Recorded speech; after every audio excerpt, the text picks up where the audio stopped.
मैं नासिर हुसैन आप सबका एनएश अकेडमी में तहे दिल से शुक्रिया अदा करता हूं। दोस्तों, आज हम लोग जिस टॉपिक को डिस्कस करेंगे उसका नाम है जजिया कर या फिर जजिया टैक्स।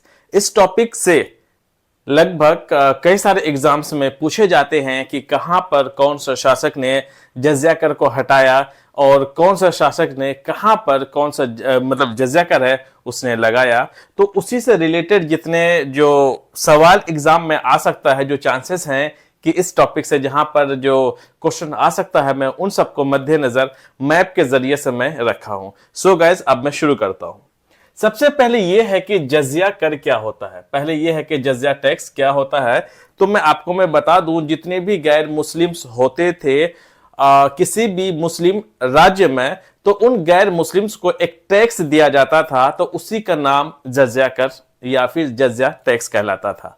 उसमें क्या होता था कि उसके बदले में अगर कोई नॉन मुस्लिम्स मुस्लिम रूलर्स को देता था, तो उस पैसे को लेकर के राज्य के खजाने में रखा जाता था और उस पैसे के बदले में जो गैर मुस्लिम्स होते थे उसको सुरक्षा प्रदान करना होता था। और फिर या फिर इसको जजिया कर को धार्मिक कर के भी नाम से जाना जाता है या फिर इसको सैनिक कर के भी नाम से जाना जाता है। कुल मिलाकर के ये था कि उसका धर्म का रक्षा करना हो या फिर उसकी हर एक जो बाहरी दुश्मनों से जब उसकी रक्षा करनी हो तो उसे एक टैक्स पे करना पड़ता था। उसी हिसाब से ऐसा नहीं था कि सिर्फ हिंदुओं को ही देना पड़ता था, और मुस्लिम राज्यों में और जो शासक होते थे वो मुसलमान ही होते थे, तो मुस्लिम पर भी एक टैक्स लगाया था जिसको बोलते थे ज़कात। लगभग ज़कात जो होता था वो मुस्लिम राज्यों में मुस्लिम पर लगाया जाता था। लगभग उसका जो मुस्लिमों के पास लगभग जो उसकी प्रॉपर्टी होती थी तो उसमें से लगभग 2.5% देना पड़ता था, जो कि ज़कात है, जो आज भी एग्जिस्ट करता है। आज भी मुसलमानों में जो बेसिक नीड है उसे छोड़ करके, जैसे कि कैश हो गया, सिल्वर, गोल्ड और सब चीजें होती हैं, घर और जमीन को छोड़ करके, इन सब का नहीं बल्कि पैसे हो, कैश हो, सिल्वर हो, गोल्ड हो, डायमंड हो, तो इस सब का 2.5% देना पड़ता था, जो कि आज भी ये एग्जिस्ट करती हैं ज़कात। और खैर जजिया जो है वो खत्म हो चुका है, ये हो गए। अब बात आ गया कि जैसे कि मैंने भी बताया कि मुस्लिम राज्यों में मुसलमान को ज़कात देना पड़ता था। उसी हिसाब से हिंदू जो गढ़वाल वंश था, जो गढ़वाल डायनेस्टी था, तो उन लोगों ने भी तुर्क मुसलमान पे एक टैक्स लगाया था जिसको बोलते हैं तुरुष्क दंड।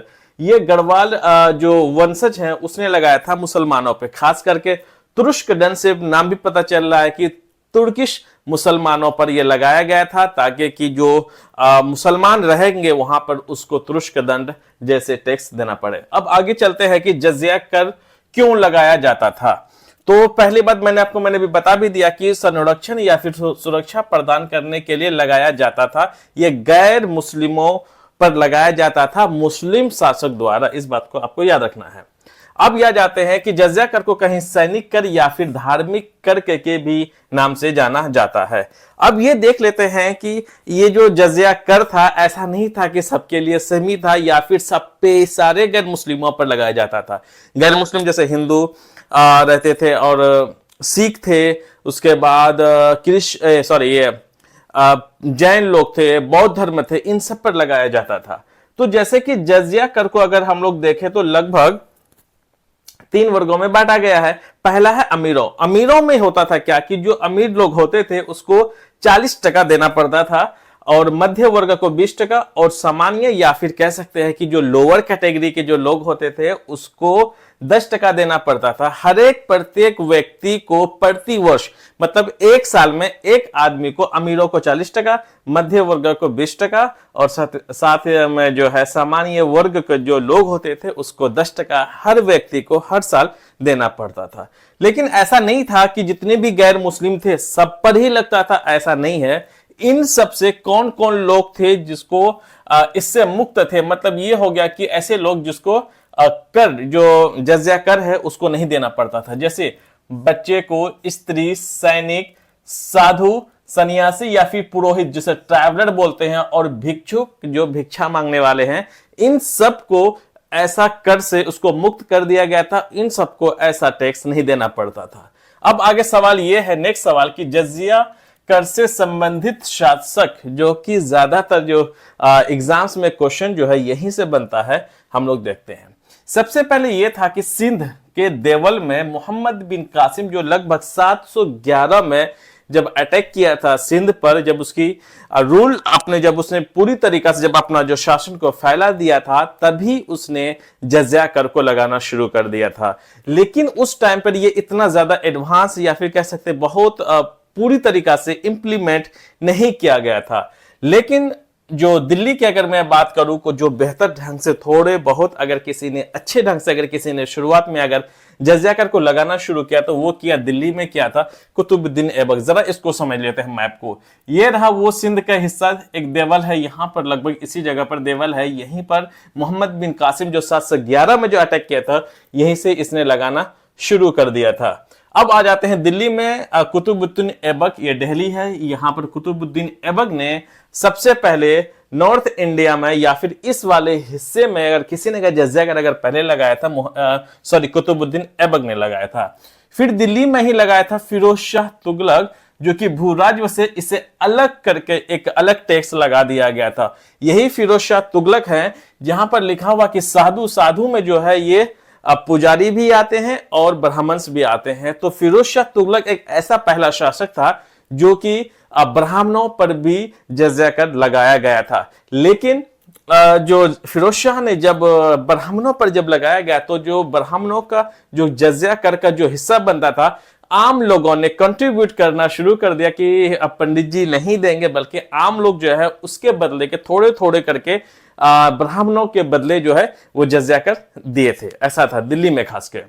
और ये फिरोज शाह तुगलक है, इसने कई सारे काम थोड़े बहुत गलत भी किए थे, लेकिन दिल्ली का जो अकबर है फिरोज शाह तुगलक को ही बोलते हैं।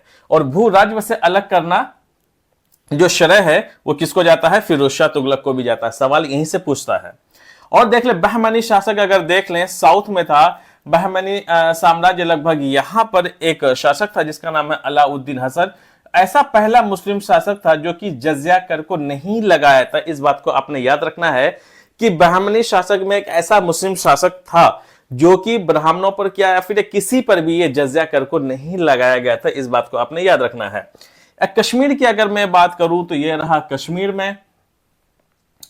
कश्मीर में प्रथम बार अगर किसी ने जजिया कर को लगाया था वो था सिकंदर शाह, जो कि जजिया प्लस जकात ऐसा लगाया था। इस बात को आपने याद रखना है कि सिर्फ सिकंदर शाह एक ऐसा शासक था, मुस्लिम शासक था, जो कि जजिया के साथ साथ जकात भी लगा दिया, दोनों ही टैक्स लगा दिया गया। किस पर? कश्मीर के गैर मुसलमानों पर। लेकिन ऊपर वाले के घर में क्या देर है अंधेर है, जैसे इसने सिकंदर शाह ने दोनों ही टैक्स लगा दिए, उसका बहुत ही होनहार बेटा था सिकंदर शाह का जिसका नाम है जैनुल आबिदीन। इसने क्या किया कि जजिया पर जकात दोनों को ही वहां से खत्म कर दिया गया। तो आपका एक सवाल यहां पर यह बनता है कि कश्मीर में जजिया कर को हटाने वाला शासक का नाम क्या है? उसका नाम है जैनुल आबिदीन। इसने गैर मुस्लिमों से जजिया प्लस जकात दोनों ही हटा दिया गया। अब आगे समझते हैं गुजरात की अगर मैं बात करूं, अहमद शाह मोदी जी और अमित शाह जी का जो घर है वो कहाँ? देखिए सॉरी, मैंने जो मैप है मैंने अच्छे से मैंने नहीं बताया है, मतलब ड्राइंग में मेरी हाथ थोड़ी सी टाइट है, उसके लिए मैं माफी चाहता हूं। और मोदी जी और अमित शाह का थोड़ा सा मैंने भुजा छोटा कर दिया है मैप में, बट कोई बात नहीं। तो गुजरात में जो पहला शासक था जिसने जजिया कर लगाया था उसका नाम था अहमद शाह। याद रखिएगा, अहमद शाह, अमित शाह जी और मोदी जी से आप याद कर सकते हैं कि गुजरात में जजिया कर लगाने वाला पहला मुस्लिम शासक जिसका नाम है अहमद शाह। अब मैं शेरशाह की अगर मैं बात करूं, शेरशाह सूरी की, ये जजिया कर को जो है वो नगर कर की संज्ञा दी, मतलब नगर टैक्स का जब उसको एक नाम चेंज कर दिया गया तो आपसे एक सवाल पूछता है कि जजिया कर को नगर कर या फिर नगर टैक्स को जो किसने नाम चेंज किया, तो उसका जो नाम चेंज करने का जो श्रेय जाता है वो शेरशाह को जाता है। अगला बारी आती है अब मुगलों की।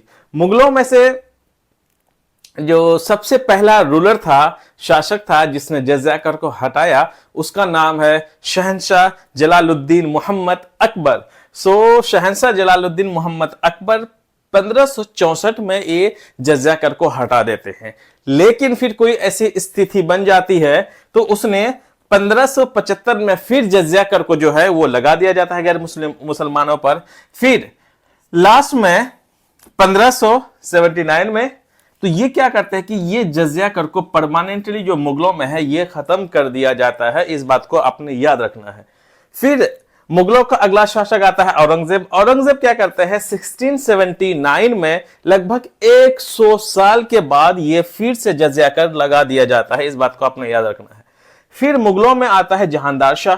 जहांदार शाह क्या करता है कि 1712 में जुल्फिकार और असद खां के कहने पर जजिया कर को समाप्त कर देता है। लेकिन जजिया कर को जो समाप्त करता है लेकिन वो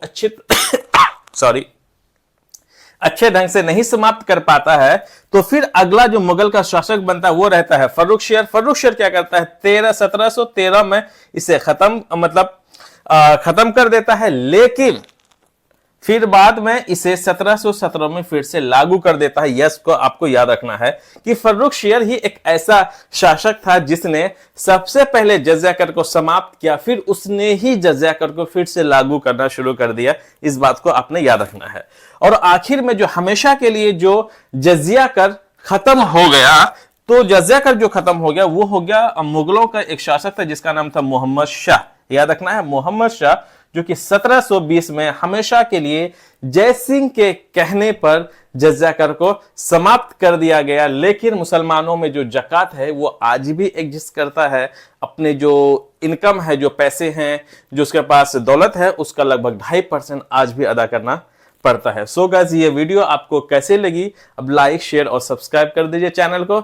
अगर आपको कोई बात है इसमें आपको लगता है कि कोई चीज ऐसी जो छूट गई या कुछ मैंने मिस कर दिया गया हो तो प्लीज आप कमेंट सेक्शन में जरूर हमें बताएं ताकि कि अगली वीडियो में मैं इसे सुधार सकूं। So guys, thank you very much.